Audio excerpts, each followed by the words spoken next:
What he's got to do is he's got to tweak the voice. He's just got to make my voice sound a little bit deeper. Great stuff. No outtakes round here. Perfect. New angle. Next question.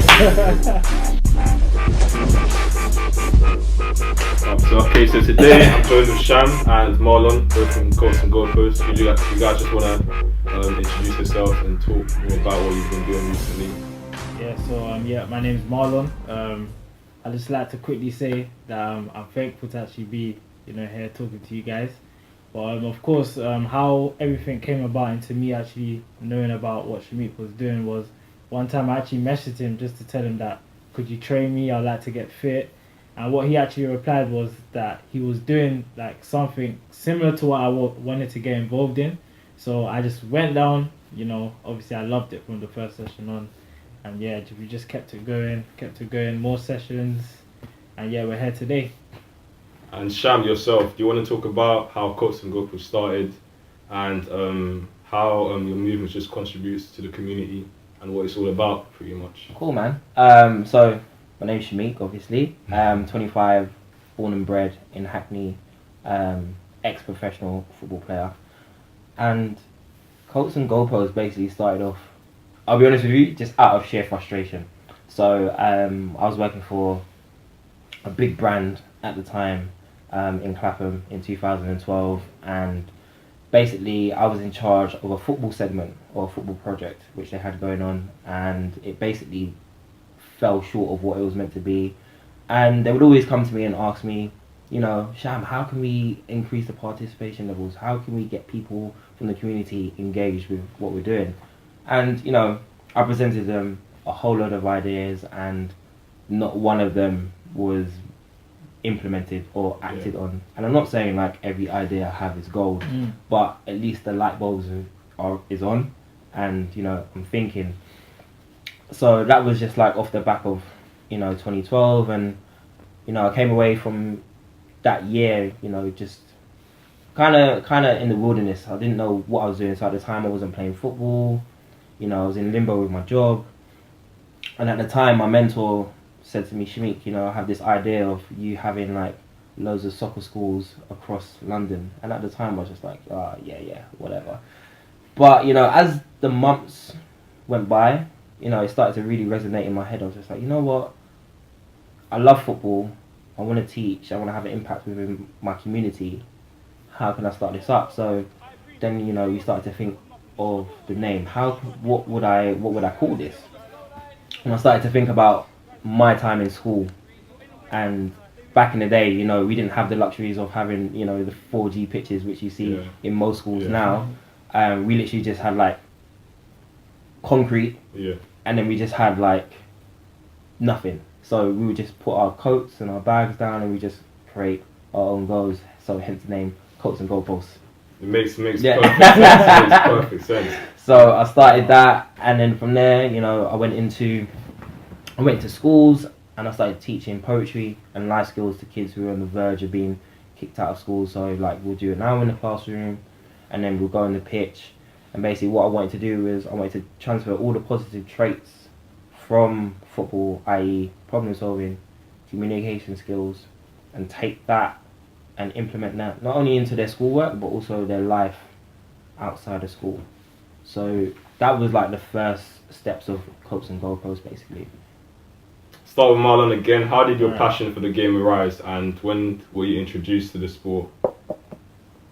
Well, from fairly a young age actually. Well, I've been playing since I was 9 years old.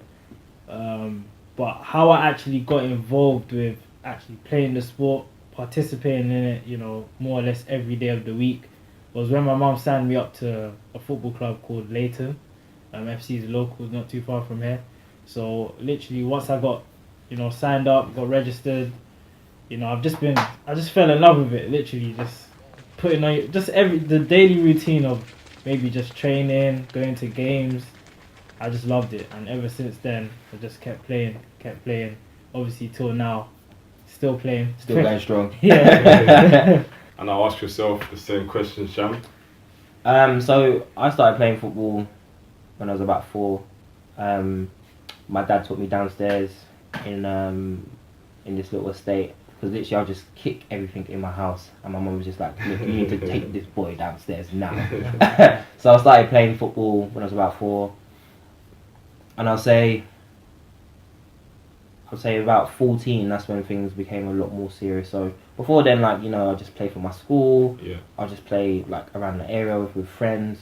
And it was only until like 14 when I joined Tottenham Hotspur, that's when everything changed. So like the way how I viewed football. So before I joined Spurs, I didn't see myself becoming a professional football player. I knew that I enjoyed football and I loved it, and I couldn't go a day without playing football, but I didn't see myself, you know, being on Match of the Day, Yeah. you know, alongside like Thierry Henry or, you know, Ruud van Nistelrooy at the time.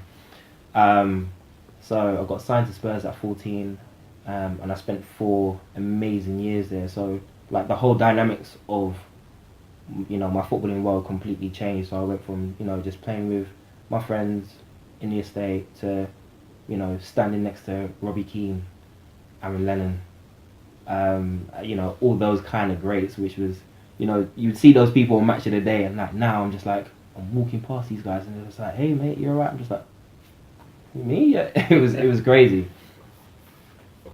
Which team do both of you guys support, first and foremost? Man United, of course. Alright, I've got 2 teams. 2? Yeah, I've got 2 teams. Oh, shut No. up. It's not like I support. I know the first one. I'm the- not sure about the second one. So the first one's Chelsea. Although there's a wild rumour that I support Aston Villa. I'm just gonna put it out there. Wow. I don't support Aston Villa. I just like Aston Villa when they had Mbong Lahore, Yeah. Ashley Young, Fabian Delph. That was Okay. undisputed. Alright, so let me just put that out there. Yeah. So like I'm not a die-hard Chelsea fan. Yeah. Like I grew up in a Chelsea household, so like I'm not like a glory hunter.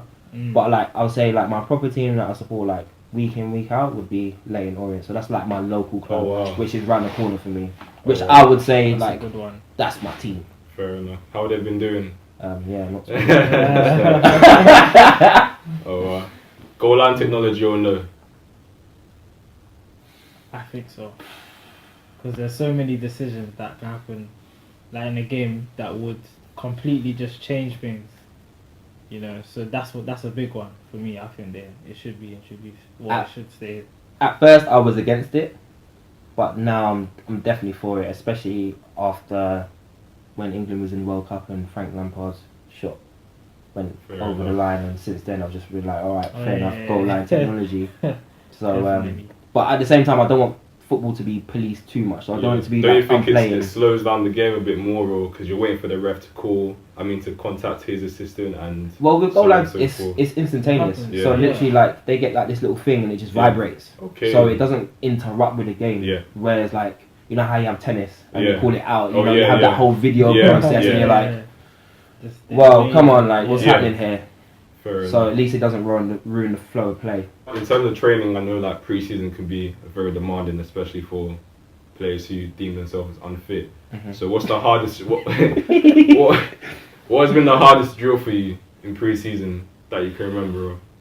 I can just remember like the hill sprints. Yeah. I Is would that say- with me or is that with No, someone that else? was a review pre-season. Across the Goalposts, like, oh my goodness.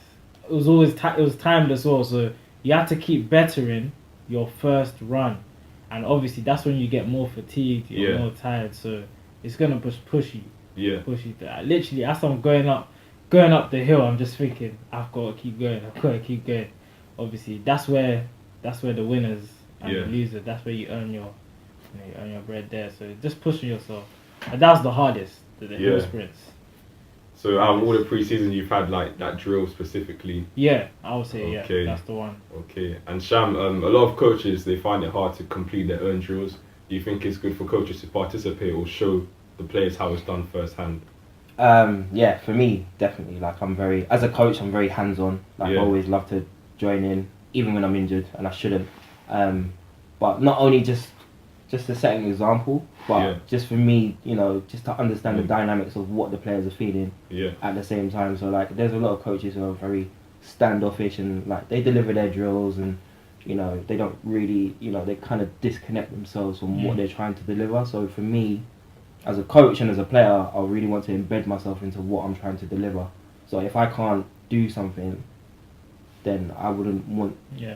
other people to do something that they will struggle in as well. And it's all about like knowing your players and knowing what they can do and what they can't do, and getting to know them on a different sort of level as well. Not only just on the pitch, but off the pitch as well is also equally important. So do you think it's better to not under deliver and not over push them as well at the same time? Yeah, I mean you got to find the balance, and Yeah. you know that comes with time. You know, when I first started CNG, you know, some of the sessions I might have under delivered, and you know, as we've started to progress, and maybe now I'm starting to over deliver, but now I'm starting to find that real balance of, you know, what we're working on, what we're working towards, and how we're going to get there, and we just take those adequate steps to make that happen. Fair enough. And what's the hardest drill you've ever done? The hardest You've done drill too many. is called Marlon, you know, it's called X Factor. All right. Yeah. Okay. And basically, you know how the pitch is like that. Yeah. So you literally just run from one side and then Yeah. diagonal, Yeah. and then up, and then down. Imagine So that on you've an got- 11 aside. Oh wow. You do this So- this kind of sequence. Yeah. So that's why it's called X Factor, and that's timed as well. Yeah. And it's literally like you jog the short the short straights, and then you sprint diagonally across as fast as you can, and usually like we do 10 reps of those. So Yeah. stamina and cardio definitely plays a vital role. And mental Yeah. mental All strength, of- man. all Because of there's it. times where like you just want to be like, you want to pull out. We the kids, we the drillers, we the dopest. Yeah. I don't need no one to pat my back. When you start from here, you might not even hear a clap. Success could bring a war, a nigga, you under attack. I face